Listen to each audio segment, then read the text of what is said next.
And joining us in studio is political activist Thabang Lidikga. Thanks so much for joining us, Thabang. What is a political activist's view with regards to a constitutionally sound move by the Democratic Alliance to now want to dissolve Parliament? Look, I think this is just a disparate move. And remember, in disparate times, you'd expect someone to take disparate measures. So it's allowed in the Constitution. They have that constitutional obligation. It's there. Remember, our Constitution is too broad. It allows a lot of things. And the other avenue that the DA is exploring is that then they want to move to go and push a motion to dissolve the National Assembly. And that will then mean then the president will have to give 90 days of election. And the DA is doing this deliberately because they have gained support from other members of the ANC. And I think they have putting more resources in ensuring that they are then going to get more support than what they had on the 26 plus. And the DA is very smart in this move because they know very well that come December, the conference of the ANC in December, the faction that is going to win in the ANC, if the ANC does not unite now, the faction that is going to win in December, it is then going to gain more strength, like in the other conferences. In 2007, we learned that Jacob Zuma has won, and then the ANC gained more strength, and it gets hegemony of the votes of the Republic. So whatever factions that wins in December, it's going to gather sufficient support to make sure that the ANC wins in 2019. And the ANC, I mean, the DA has seen that indication that if the ANC goes to that national conference and then becomes victorious, it's unlikely for the DA to take over. So what they need to do now is to ensure that they go in detail on what is happening currently, where the ANC is wounded, and they must destroy it there. That's why they are calling for this impatience. All right, let's get Zola Qoboshiane from Black Empowerment Foundation. Thanks so much, Mr. Qoboshiane, for your time. Just the real agenda being exposed of the DA in the sense that they are well-equipped and strategists of note when it comes to poking holes in already a weakened ANC. But I mean, this latest move, in your view, does it even have any semblance of success in your view? In my view, the DA, according to the DF, this motion is just undermining the democracy and our constitution. And it proves that the DA is not confident about 2019 election. Therefore, they are trying shortcuts to govern the country because they pushed for the vote of no confidence, firstly. Eventually, they said they need a secret ballot. And the secret ballot was done, failing which now they are coming with a dictatorship motion that says the National Assembly should be dissolved. It means they don't have a strategy, they don't have a plan, they don't have a program. If they do, they are compromising these other parties. They utilize them until this far. When they realize that this motion did not work, they dump them now, they come with a program that will fail these other parties because, of course, COPE and UDM is not prepared for 2019. They occupied them till this far with this motion. And then now they are moving forward with another motion independently against any other party that was working with them. That is why now this is a conflict and a commotion among themselves because they've got a plan that does not include anyone. They are selfish. They want a regime change.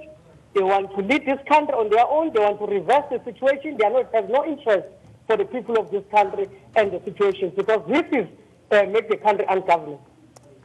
All right, please stay on the line, Mr. Qoboshiane. We're also joined by Botsang Moelwa, political analyst. Good evening to you, and thanks so much for joining us.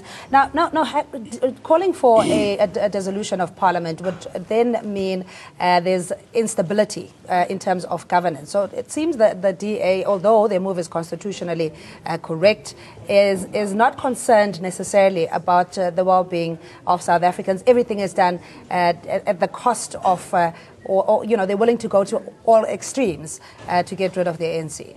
Well, good evening, Cindy, fellow panelists and the viewers.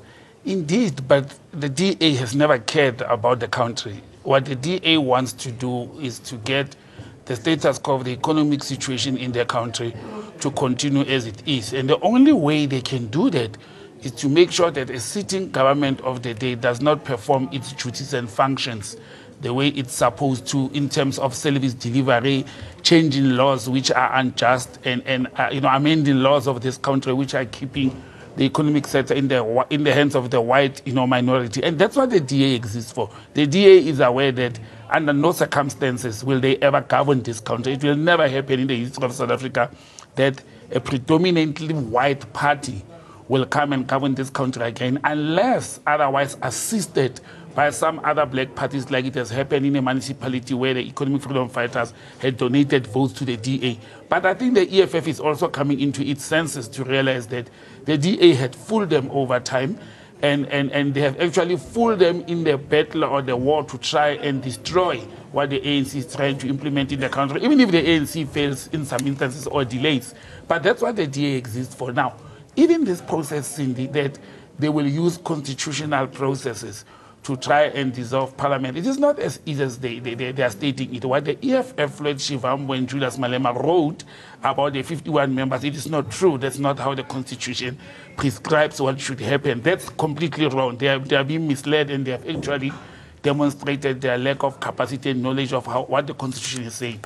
But even what the DA want, they will need 201 parliamentary votes to can dissolve government or parliament to say it is not functioning. And they must be able to convince the judiciary, they must be able to convince the Constitutional Court to say these 201 votes are saying parliament is not functioning.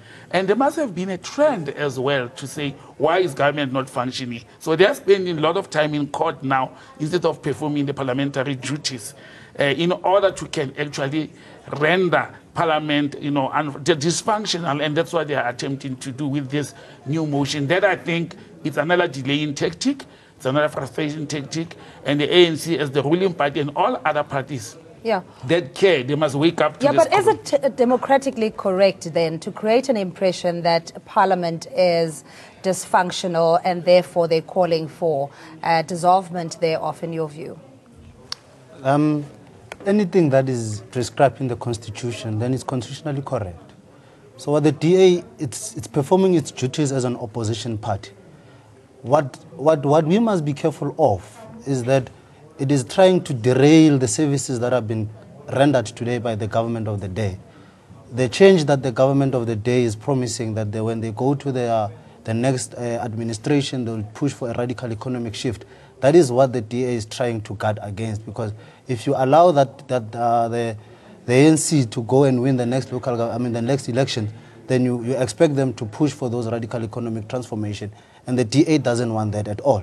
But I'm just saying that they've systematically created an impression that Parliament essentially is dysfunctional and that it doesn't uphold the Constitution, etc. And this is now the latest attempt or strategy in trying for regime changes. Cindy, Parliament does not uphold the Constitution in which instance? When the DA has been to court several times, they came out with their allies victorious, against the Parliament, and Parliament implemented some of the judicial decisions that the DA had taken to court. There are laws in this country that have been passed over a number of years. The most recent act of Parliament is the FICA Amendment Act. If you say Parliament is not functional, the FICA Amendment Act could have not come into play. If we say Parliament was not functional, the Speaker of Parliament would have not declared or implemented a secret ballot vote that the DA and their allies were crying for. So what they are trying to do is to declare or to render Parliament dysfunctional. It is not to say Parliament is not dysfunctional. They are going to try and divert the attention of all other parties, particularly the ruling party inside Parliament, for it to focus on defending itself against the DA instead of rendering its mandate of amending, changing, and improving the laws of this country. So that's what the DA is going to do. It's going to keep ANC MPs very busy for a very long time, by going to courts, by delaying processes, by abstaining from parliamentary votes and so forth, so that nothing should happen between now and the day they reach their victory, to be able to prove to court to say, but from August 2017 until a certain period, Parliament delivered nothing to the people of South Africa, and therefore the court will be able to say, but Parliament, for 6 or 8 months, you didn't pass any law, you didn't sit on any committee, you didn't do anything, therefore you are not functioning. That is the strategy they are bringing into the table. Yeah. Mr. Kobushian, in your view, is this a good move in solidifying the constitutional democracy or a threat? What's your view? No, it's not a good move that they are doing, because firstly, they said they need a vote of no confidence. They said they need a fair democratic process. The democratic process has happened. Everything has happened. Now they want another delaying tactic, because the aim and the plan for the government, for the DA, is to make sure that the government does not function as our brothers are saying there. And to delay that is to come with a motion after motion, because the radical economic transformation has been said by the ANC and needs to be implemented. And how are they going to implement it when they are busy being attacked left, right, and center? The ANC itself at the moment has got its challenges within itself. It needs to heal itself. It needs to come together and move forward to a proper direction. However, if they're going to be entertaining these issues from the DA and these disturbances that are happening, it's another way of making the country ungovernable in a diplomatic fashion. In fact, this is a Eurocentric white supremacy philosophy in the name of these motions. It's not even the motion, it's a white supremacy in the name of these motions. It's undermining the government, it's undermining us as indigenous people of the country, as if we cannot run the country properly, things cannot be happening properly. I'm happy that other parties that are working with the DA are realizing now that the agenda is not what they think they are united in. The agenda is something else, because they are getting affected themselves in the process. So that is why they are saying we are not buying this motion. And that is a good move that they've taken. But I think they must wake up and smell the coffee and say, let's work together with our own and solve our own problems. Because when we've got a certain disorder as people who are suffering from headache cannot be healed with the people who are suffering from stress disorders. Because the medication is different, doctors are different, solutions are different. Black problems have to be solved by black people among themselves, and when the other races are involved, they must involve with a good motion of joining us in solving the problem, because they are good white people who understand the proper ways of doing things. We've got a lot of comrades who are supporting this motion, who are supporting us.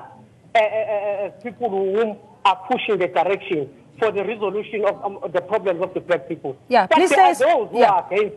So we need to... Let's get a view from Mr. Ledikga. In terms of the timing, is it curious that shortly after losing the vote of no confidence, there's now a new shift in intensity and trying to dislodge the ANC? Now, they did it at the right time, because you need not to let the momentum down. So what you need to do is just keep the momentum when it's at its peak. So people are excited that the president is going to go out, and then it didn't happen. So what you do, you need to keep the momentum, keep everyone excited of, we are going to dissolve this government, we are going to dissolve and make the government irrelevant to the society. So the timing is it's exact. So I wanted just to add to Mr. Lee, there's another element why the DA is doing it now.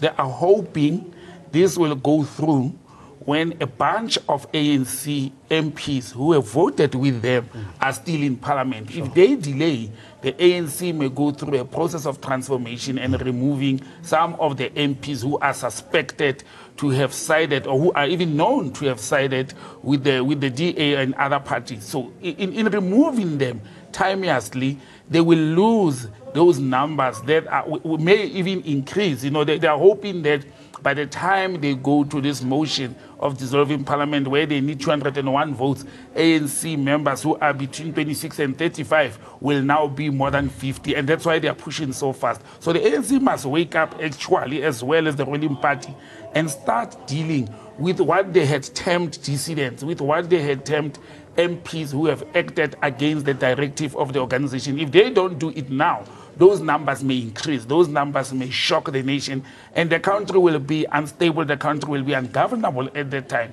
And like I said at the beginning, Cindy, what the DA is intending to do is to render the country ungovernable so that economic policies that the ANC is proposing or talking about are not implemented at any stage in the near future. Yeah, but where's the electorate in this whole debate in the sense that we have representatives in Parliament that were elected through a democratic process and the positions are then allocated proportionally? Where's the electorate in all of this? The electorate must then stand up on their own. Remember, if you had taken a decision that you want to vote a particular party, you then have a responsibility to ensure that you make that party work for you. So what the society must do, or the electorate, the people that voted the ANC, must then start standing up on their own and defending the parties that they voted for. Because now the ANC is extremely under attack, and the only people that they can defend the government of today is the people that had put it in parliament. They must stand up and raise the voice that is necessary, because if they keep quiet, then they give the DA legitimacy, they give everyone legitimacy to say whatever they are raising is genuine, even though it's not genuine. So they must then stand up, and then they must do the right thing as well. Sadly, the civil society, 11 million voters that voted the ANC, are not having a representation. The civil society movements, organizations that we see cropping up, they are in bed with the DA. They are in bed with those who want to disrupt government of the day. And I don't think we should even think, because the civil society or voters come in during election time. But during this parliamentary processes, during these constitutional complex processes that a normal common citizen would not understand, they are being left out due to what? Due to the very selfish reasons of politicians and political office bearers. Sure. And that's where lawmakers of the country are supposed to guard that politicians do not abuse the vote and the power that was given to them by the electorate. And this is the situation that we are unfortunately finding ourselves in at the moment. But it is up to the ruling party to demonstrate, Cindy, that they are ruling, that they are governing, that they are in charge, and they are in majority in that parliament. And this is the moment that the ANC has to assert itself, and as divided as they are. But when a family fights and an enemy comes in, the family sticks together in order to destroy a common enemy. And the ANC is not aware of that kind of a situation. Yeah, and I mean, in the interest of protecting the right of voters in their preference and choice of their political parties, Mr. Qoboshiane, just in closing, is this latest move democratic in safeguarding the choice of voters? I'm saying the motion to dissolve Parliament, is it democratic in the interest of preserving the rights of voters in the choices that they've made? No, it's not democratic, because the voters are not participating. All right. It's not democratic, because the voters have no access to participate in that. That is one. Two, the voters have chosen the party that will lead them. But this motion is coming with the opposition party. That is not ruling. The only time that they will say what should be happening in the country is when they are a leading party. And the processes are there. It's not that the country is not democratic. It's democratic enough. The processes are there. There is a date. There is a year for elections. There are processes towards elections. They are to prepare themselves towards elections, rather than to try and do the shortcuts at the expense of the voters. That is Zola Qoboshiane from a Black Empowerment Foundation. Thanks indeed. And joining us is Botsang Mwilwa, political analyst, and Tabanga Lideha, a political activist. Much appreciated. And thanks for watching at home. Thanks indeed. We take a quick ad break. We'll see you shortly.